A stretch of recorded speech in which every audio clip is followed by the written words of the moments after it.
இன்னைக்கு வந்து நம்ம ஹியூமரல் இம்யூனிட்டியை பற்றி பார்க்கலாம். இந்த ஹியூமரல் இம்யூனிட்டி அப்படிங்கிற வேர்டு வந்து லாட்டின்ல இருந்து வந்திருக்கு. இதை வந்து நம்ம வந்து ஆன்டிபாடி இம்யூனிட்டியும் சொல்லலாம். இந்த ஹியூமரலோட மீனிங் வந்து ஃப்ளூயிடுன்னு அர்த்தம். இந்த ஹியூமரல் இம்யூனிட்டியில் வந்து என்னென்னா ஆன்டிபாடி இன்வால்வ் ஆகும். இதே செல் மீட்டட் இம்யூனிட்டியில் வந்து ஆன்டிபாடி இன்வால்வ் ஆகாது. ஓகேவா? இப்போது இந்த பி லிம்போசைட் தான் இதில் வந்து இன்வால்வ் ஆகும். ஹியூமரல் இம்யூனிட்டியில் வந்து பி செல் லிம்போசைட் இன்வால்வ் ஆகும். இதே செல் மீட்டட் இம்யூனிட்டி அப்படின்னா டி செல் லிம்போசைட் வந்து இன்வால்வ் ஆகும். ஓகேவா? இப்போது இந்த லிம்போசைட் வந்து ரெண்டாக டிவைட் ஆகும். ஒன்று வந்து பிளாஸ்மா செல், இன்னொன்று வந்து மெமரி பி செல். அதை பற்றி நம்ம இன்னும் வீடியோவில் பார்க்கலாம். இந்த லிம்போசைட் வந்து என்ன அப்படின்னா ஒரு ஸ்லீப்பிங் கண்டிஷனில் தான் நம்ம லிம்ஃபாய்டு டிஷ்யூவில் இருக்கும். இப்போ ஆன்டிஜன் வந்து நம்ம பாடியில் வந்து என்ட்ரு ஆகிட்டுனா அப்போது இந்த பி செல்ஸ் வந்து ஆக்டிவேட் ஆகிரும். ஓகேவா? ஓகே, இப்போது என்னென்ன ஸ்டேஜஸ்லாம் இருக்குது அப்படின்னு பார்க்கலாம். ஃபஸ்ட்டு வந்து antigen processing and presentation.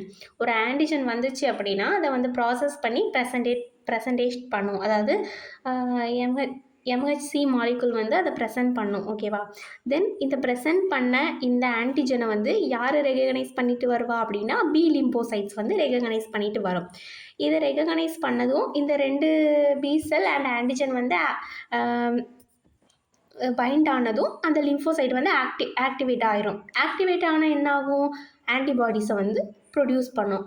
ஆன்டிபாடியை produce பண்ணிவிட்டு அதை வந்து அட்டாக் பண்ணி கில் பண்ணிடும். ஓகேவா?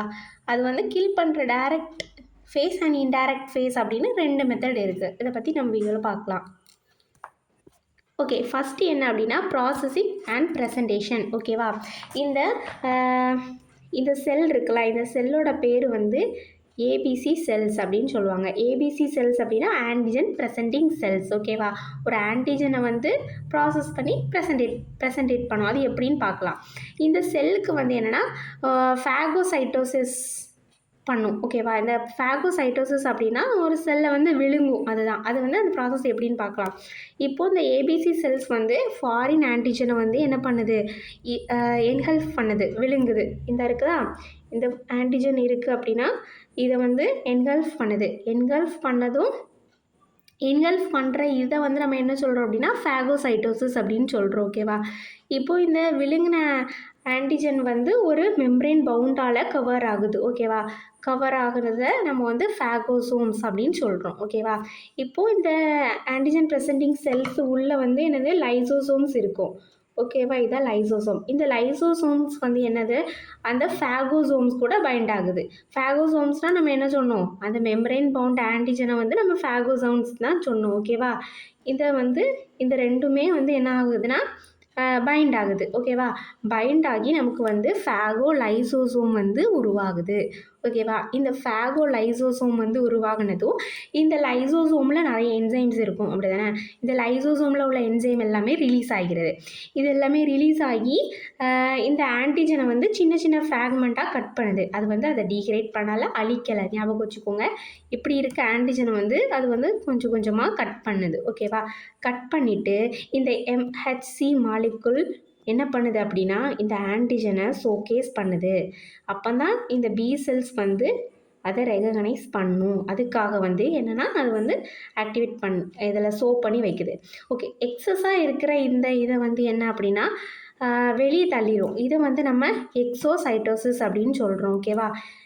எக்ஸஸாக இருக்கிறத வந்து வெளியே தள்ளிடும். இதுதான் antigen processing and presentation. Next பார்க்கலாம். நெக்ஸ்ட்டு வந்து ரெகக்னைசேஷன் ஆஃப் லிம்போசைட். ஓகேவா? இப்போ வந்து என்ன அப்படின்னா இந்த பி லிம்போசைட் வந்து ஆன்டிஜனை வந்து ரெகக்னைஸ் பண்ணிவிட்டு யாரோட ஹெல்ப்பால் எம்ஹெச்சி மாலிகுல் வந்து அது வந்து ஷோ பண்ணியிருக்கோம். அப்படி தானே? ஷோ பண்ணியிருக்கிறதுனால இது வந்து ஈஸியாக போயிட்டு ரெகக்னைஸ் பண்ணிடும். இப்போது ரிசெப்டார் கேள்விப்பட்டிருக்கோம். இப்போ டி செல்ஸ் இருக்குது, பி செல்ஸ் இருக்குது. ஓகேவா? டி செல்ஸ்ன்னு வச்சுக்கோங்க, இதை பி செல்ஸ்னு வச்சுக்கோங்க. இதோட ரிசெப்டார் இருக்கும். அப்படி தானே? அதில் போயிட்டு தான் இந்த ஆன்டிஜன் வந்து பைண்ட் ஆகும். டி செல்ஸ் ரிசெப்டாரில் பைண்ட் ஆகி அது இந்த ஆன்டிஜன் வந்து அது கில் பண்ணிடும். அப்படி தானே? பி செல் ரிசெப்டாருக்கு பதிலாக பி செல்ஸில் என்ன இருக்கும்? டி செல்ஸில் நம்ம வந்து CD4+ ரிசெப்டார், CD8+ ரிசெப்டார்லாம் நம்ம படிச்சிருப்போம். இப்போது இந்த அதாவது பி செல்ஸில் வந்து என்ன ரிசெப்டார் இருக்கும் அப்படின்னா இம்யூனோகுளோபின் ரிசெப்டார் இருக்கும். ஓகேவா? அதுதான் அதோட சர்ஃபேஸ் ரிசெப்டாராக இருக்கும். அதில் வந்து பர்டிகுலராக இம்யூனோகுளோபின் டி தான் இருக்கும். ஓகேவா? இந்த இம்யூனோகுளோபின் டி தான் என்ன ஆகுது, ஆன்டிஜன் கூட பைண்ட் ஆகுது. ஓகேவா? இது பைண்ட் ஆனதும் ஆக்டிவேட் ஆயிரும். ஓகேவா? ஓகே, இப்போ வந்து ஆன்டிஜனை வந்து ப்ராசஸ் அண்ட் ப்ரெசன்டேஷன் பண்ணியாச்சு. பி செல் வந்து அந்த ஆன்டிஜனை போய் ரெகக்னைஸ் பண்ணியாச்சு. ஓகே, பண்ணி இப்போ பைண்ட் ஆகி ஆக்டிவேட் ஆகிட்டு. ஓகேவா? ஆக்டிவேட் ஆனதும் என்ன அப்படின்னா பிளாஸ்ட் டிரான்ஸ்ஃபர்மேஷன் வருது.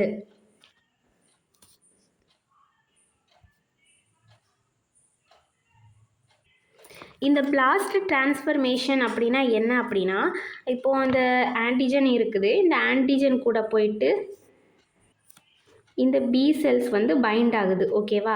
பைண்ட் ஆகிட்டு ஆக்டிவேட் ஆகுது. ஆக்டிவேட் ஆகிட்டு இதோட ஸ்ட்ரக்சரோ ஃபங்க்ஷனும் வந்து சேஞ்ச் ஆகிடும். ஓகேவா? சேஞ்ச் ஆகிட்டு இப்படி இருக்க பி செல்ஸ் வந்து இவ்வளோ பெருசாக மாறுது. பெருசாக மாறி அது வந்து டிவைட் ஆகுது. ஒன்று வந்து மெமரி பி செல் ஆகவும், இன்னொன்று வந்து என்ன அப்படின்னா பிளாஸ்மா செல்ஸாகவும் மாறுது. ஓகேவா? இந்த பிளாஸ்மா செல்ஸ் தான் என்ன ஆகும்னா ஆன்டிபாடியை ப்ரொடியூஸ் பண்ணும். ஓகேவா? இப்போது லிம்போசைட்டில் இருந்து லிம்போபிளாஸ்ட்டாக மாறுது. ஓகேவா? அந்த லிம்போபிளாஸ்ட்னா அந்த வெடிக்கிற மாதிரி இருக்குதுல்ல, இதான் லிம்போபிளாஸ்ட்டு. இது அதாவது இந்த பி செல் வந்து பெருசாகுது, அதோட ஃபங்க்ஷனும் அதோட ஸ்ட்ரக்சரும் சேஞ்ச் ஆகுறதுல இது பேர் தான் நம்ம லிம்போ பிளாஸ்ட்னு சொல்கிறோம். ஓகேவா? அப்போது லிம்போசைட்டில் இருந்து லிம்போ பிளாஸ்டாக டிரான்ஸ்ஃபார்ம் ஆகுறத நம்ம வந்து பிளாஸ்ட் டிரான்ஸ்ஃபர்மேஷன் அப்படின்னு சொல்கிறோம். ஓகேவா? இப்போ இந்த பிளாஸ்மா செல்ஸ் வந்து ஃபியூ டேஸ் தான் ஆக்டிவேட் ஆகும். இதுதான் ஆன்டிபாடியை ப்ரொடியூஸ் பண்ணும். பி செல்ஸில் இந்த பிளாஸ்மா செல்ஸ் தான் என்ன பண்ணும், ஆன்டிபாடியை ப்ரொடியூஸ் பண்ணும். இதே மெமரி பி செல்ஸ்க்கு வந்து லைஃப் ஸ்பேன் வந்து அதிகமாக இருக்கும். இது வந்து நம்மளோட பிளட்டில் வந்து டார்மெண்ட்னா ஸ்லீப்பாக, ஓகேவா, தூங்கிட்டு இருக்கும். இப்போது ஒரு டைம் வந்த அந்த ஆன்டிஜன் வந்து ரிட்டர்ன் வரும்போது அது வந்து ஆக்டிவ் ஆகி அதுக்கு அகெயின்ஸ்டாக வந்து ஆன்டிபாடியை ப்ரொடியூஸ் பண்ணும். ஓகேவா? இப்போ நான் ஆல்ரெடி சொன்னேன், இந்த பி லிம்போசைட் வந்து பிளாஸ்மா செல்ஸாக கன்வெர்ட் ஆகுது அப்படின்னு சொன்னேன். அப்படி தானே? இப்போது அதுக்கு வந்து ஒருத்தங்க ஹெல்ப் பண்ணுறாங்க. யார் அப்படின்னு பார்ப்போமா? அவங்க வந்து டி செல்ஸ். ஓகேவா? டி செல் 2 அப்படிங்கிறவங்க வந்து அதுக்கு ஹெல்ப் பண்ணுறாங்க. இந்த டி செல்ஸ் வந்து சம் சைட்டோகைன்ஸை வந்து செக்ரீட் பண்ணும். என்னெல்லாம் அப்படின்னா இன்டர்லூக்கின் 4, 5 and 6. இது வந்து என்ன பண்ணும் அப்படின்னா லிம்போபிளாஸ்ட்டை வந்து ஸ்டிமுலேட் பண்ணிவிட்டு அதை வந்து பிளாஸ்மா செல்லாக மாற்று அப்படின்னு சொல்லும். ஓகேவா? கன்வெர்ட் பண்ணிவிடும். ஓகேவா? இப்போ இந்த ஆன்டிபாடி ப்ரொடெக்ஷனுக்கு டி செல்லும் இன்வால்வ் ஆகுதுல்ல, இந்த ஹெல்பர் டி செல்ஸ் 2 வந்து இன்வால்வ் ஆகுதுல்ல, அப்போ கோஆப்ரேட் பண்ணி தானே ரெண்டுமே ஒர்க் பண்ணுது. இந்த பி செல்லும் ஹெல்ப் பண்ணுது, டி செல்லும் இன்வால்வ் ஆகுது இந்த ஆன்டிபாடி ப்ரொடக்ஷனுக்கு. அப்படி தானே? இப்போது இந்த ரெண்டு கோஆப்ரேஷனை நம்ம வந்து டிபி கோஆப்ரேஷன் அப்படின்னு சொல்கிறோம். ஓகேவா? இது வந்து இந்த ஹெல்பர் டி செல்ஸ் 2 வந்து மேஜர் ரோல் பண்ணுது ஆன்டிபாடி ப்ரொடக்ஷனுக்கு. ஓகேவா? ஓகே, இப்போ வந்து ஆன்டிபாடியும் ப்ரொடியூஸ் பண்ணியாச்சு. இனி அந்த ஆன்டிஜனை வந்து நம்ம அட்டாக் பண்ண போகிறோம். அப்படி தானே? ரெண்டு மெத்தடில் அட்டாக் பண்ண போகிறோம். ஒன்று வந்து direct and indirect. Direct method வந்து ரொம்ப ஸ்ட்ராங்கான மெத்தட் கிடையாது. ஓகேவா? இதில் வந்து இந்த ஆன்டிஜனை வந்து அக்ளூட்டினேஷன், பிரிசிபிட்டேஷன், நியூட்ரலைசேஷன் ஆர் சைட்டோலைசிஸ் இந்த டெக்னிக் வழியாக வந்து நம்ம வந்து ஆன்டிஜனை வந்து கில் பண்ணலாம். இதே இன்டைரக்ட் மெத்தட் அப்படின்னா activation of complement system. Complement சிஸ்டம்னா என்ன நம்ம பார்த்துடலாம். இப்போ காம்ப்ளிமெண்ட் சிஸ்டமில் என்ன அப்படின்னா ஒரு 20 ப்ரோட்டீன்ஸ் இருக்கும். ஓகேவா? இந்த 20 ப்ரோட்டீன்ஸில் வந்து ஒரு 11 ப்ரோட்டீன்ஸ் தான் ரொம்ப இம்பார்ட்டண்டான ப்ரோட்டீன்ஸ். ஓகேவா? அதுலேயும் மோஸ்ட்டாக வந்து என்னதுன்னா C1லேருந்து C9. ஓகேவா? தென் பி அண்டு டி இதுதான் இம்பார்ட்டண்டான அந்த ப்ரோட்டீன்ஸ்.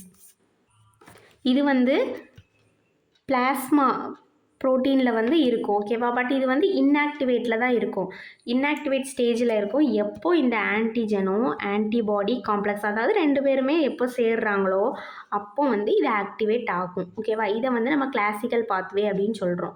இந்த காம்ப்ளிமெண்ட் சிஸ்டம் எப்போ ஆக்டிவேட் ஆகும் அப்படின்னா ஆன்டிஜனும் ஆன்டிபாடியும் எப்போ ஒன்றா சேர்றாங்களோ ஓகேவா, எப்போ பைண்ட் ஆகுறாங்களோ அப்போ இது வந்து ஆக்டிவேட் ஆயிரும். இந்த வீடியோ உங்களுக்கு பிடிச்சிருக்குன்னு நினைக்கிறேன். நம்ம சேனலை சப்ஸ்கிரைப் பண்ணாமல் பார்த்துட்டு இருந்தீங்கன்னா சப்ஸ்கிரைப் பண்ணிக்கோங்க. தேங்க்யூ.